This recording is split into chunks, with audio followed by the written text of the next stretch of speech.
So,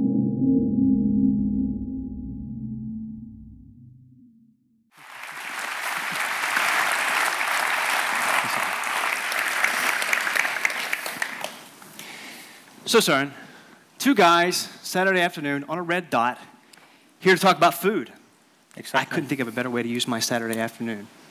Well, no, except we should have some food. That would make it great. Could we have some wine too? Yeah, for sure. Just curious, have you always known that you wanted to be a chef? Pretty much. For a very long time, I knew, actually since 13 already, I started some tryouts in the restaurants here in the city. I skipped school a couple of times and went there to get a job. Okay. So everybody skip school if you can. You could become a Michelin-starred chef. No, and then, right after school finished, I went for the education, obviously. Okay. And actually, already there, I met William, who I own the place with today. The co-owner of Gastromé, right? Yeah, exactly. Okay. And already at that time, we made a deal that we would open a restaurant at one time. So oh, wow. The star was pretty much inside already.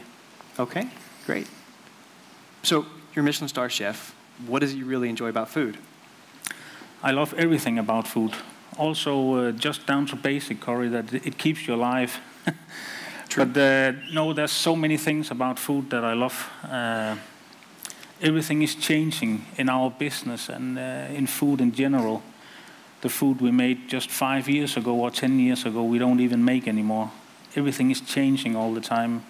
What you can get also, actually, of commodities is getting better all the time. Right. And now also I see this, ecologic, natural thing going on, especially here in Aarhus. Yeah, this big organic push. Yeah, it's developing really fast, actually. So you have to keep up all the time, and that's what I love about it. There's no resting. It's keeping up or giving up. What do you think is driving this constant change? I think people are doing it, actually, okay. But also the restaurants, of course. Everybody that we work with in the team, they want to push it all the time. Okay. They want to reach for their own star. So that's the most important thing, actually. Keep reaching and keep pushing for us. It's kind of like this equilibrium between the chef, the kitchen, and the consumer as well, each challenging one another to rise. Exactly. That's what makes it. So when you look at a dish, how do you describe? Let me rephrase that. What's your idea of not just a good dish, but a great dish? It's a difficult question because a great dish can be many things, and it can really change a lot from what you want to do with the dish or what you want the guest to experience with that dish. But in general terms, we work with some specific things. Okay. We work with the season first of all. That's what starts everything. You know, look outside the window. What commodity is in season right now? That will trigger everything. Everybody knows this about, new asparagus or strawberries, and when we get it inside the restaurant, of course Danish strawberries, because it has to be close to the restaurant. Right. Then we know what to do. And then of course from there it gets really technical and challenging because we want to challenge ourselves, and we want to make a dish that we're proud of first of all. Just to clarify, do you have a dish where you combine strawberries and asparagus? Not exactly. Not yet, at least. Not yet. Okay. We work in a bit more classic way, I would say. Okay. We pull a bit from memories and we try to put it down on the plate. Memories. Which we try really hard to dig into our own memories of time, what we used to taste when we were younger, and pull that into the dish. Okay. Of course, make it innovative. Right. So memory, like for example, I'm thinking about my grandma's apple tart, which was just amazing. Is that kind of what you're thinking about? Exactly. All right. If it was amazing. It was great. It really was. Yeah. But we could make a small test if you want to. I could try to explain a bit about this. I think we should. Does anybody want to do a test? Yeah? You got the audience on board. Great. Everybody, did you get like a goodie bag before you came in here? There is a couple of glasses for you inside. And I have a couple for you also. Oh, wonderful. Can I take part?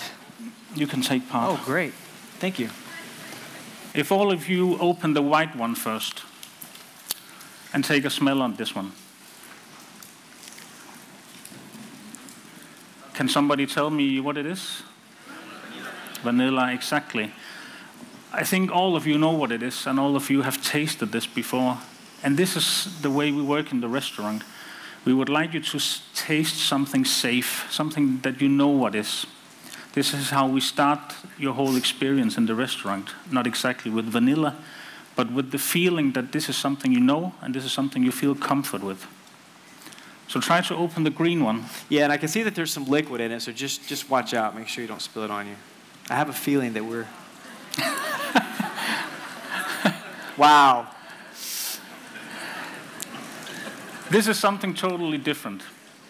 Yeah, you could say that. And for sure some of you also know what it is, of course. Yeah, exactly. Wow, spot on. And some will love it and some will hate it, but for sure I could hear also your tone of voice that you were a bit challenged. And that's the other part of building the menu and building the experience at our place, is that we like to challenge you. We don't want to push you all over the border, but we want to challenge you. And actually to explain how we want you to leave the restaurant again, I would like you to smell the vanilla again. Because then you would go back to feeling safe. And that's how you should feel when we give you the jacket. And what happens when you combine them?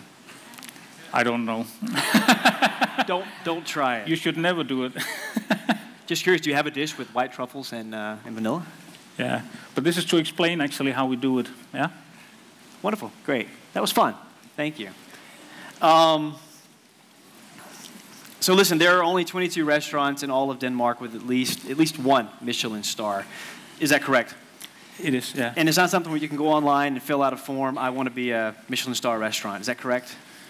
You can't. You cannot do that. And you can't contact the guide in any way. This is, I think, for all chefs, just a dream and just a star that you can't reach for yourself. For us, it's been, a long journey of reaching stars. We had another restaurant for 11 years before we opened this one.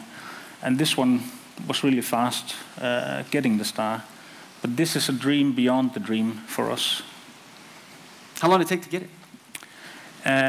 We know we had a visit only after 6 days of opening the restaurant. Wait, just pause right there. 6 days after opening, yes, you had the Michelin people come in.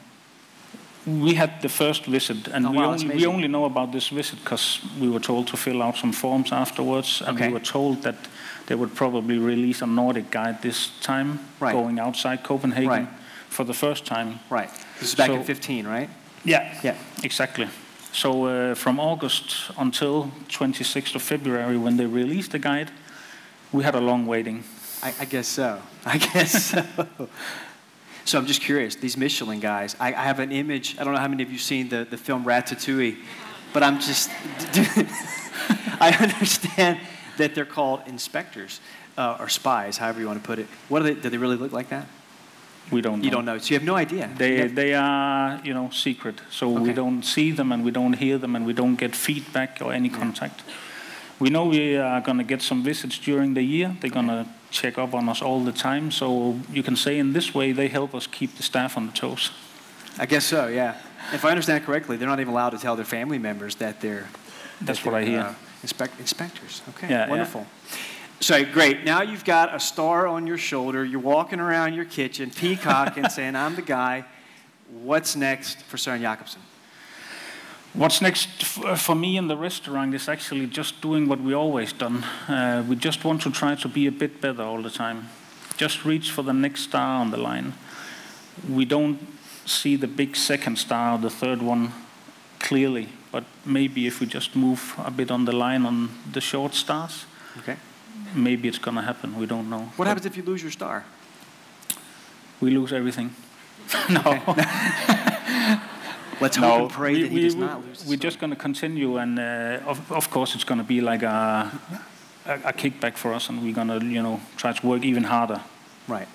Because of course you and I are having a conversation over lunch about it can be an enormous amount of pressure. In fact, some chefs just recently have committed suicide because of the pressure of trying to maintain or sustain the 3 stars. Yeah. Why do you think that is? It means a lot. It means a lot for everybody in our business, and it means a lot for the chefs who's been working for it. So it's difficult to say what pushes people so far, but for sure it takes a whole amount of space in your life, this star, because you go to work every day and you do what you have to do. We do the dishes and we try to develop all the time, but but you always have in mind the star. So the star that's where you're always aiming. That's where we're aiming, and William and I decided not to look down at losing it. We want just to look up, and then, you know. Okay. I haven't asked you this before. I'm just curious, though. You guys, from what I understand, you only serve the dishes to your customers that you enjoy yourself. Why is that? I think it's really personal, the way we run the restaurant. You know, we're working in the kitchen and we're working in the restaurant almost every day, and we're working with the guests. And we want to look them in the eye all the time, and we want to be proud of what we're doing. So it's really personal what we do.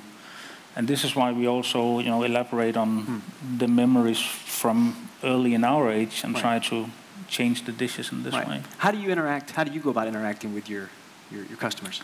There's a lot of way of doing it, actually. And I have another small project we can do if you're up for it. Absolutely. You guys up for it? Are you up for it? All right. Okay. Let's do it. All right. Stand up for this one?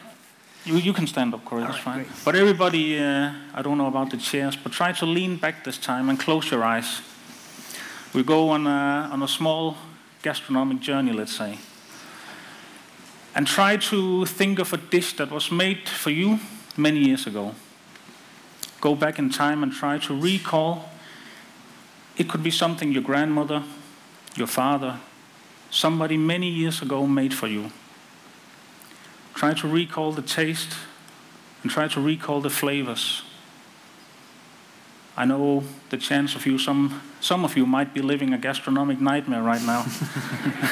But try to think of a really good dish. And try to go inside yourself and see what it means to you. Can you even see where you are at the point?